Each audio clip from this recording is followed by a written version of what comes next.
আসসালামু আলাইকুম, সবাই কেমন আছেন? আজকে সব পাখিকে কলমি শাক খেতে দিয়েছি। দেখেন সবাই কলমি শাক খাচ্ছে। আপনাদেরও কারো পাখি থাকলে গরমের দিনে কলমি শাক খেতে দেবেন দুপুরের দিকে। দেখেন সবাই কলমি শাক খাচ্ছে।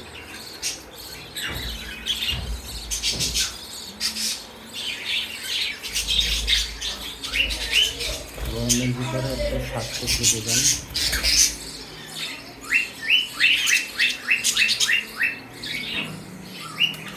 এই যে যেইও কলমি শাক খায়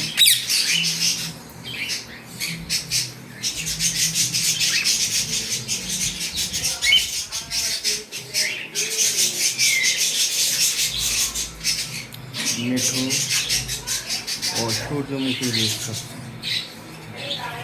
এরাও খাচ্ছে।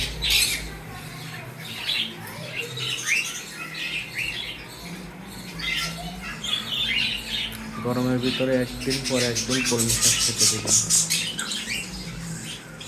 ধন্যবাদ।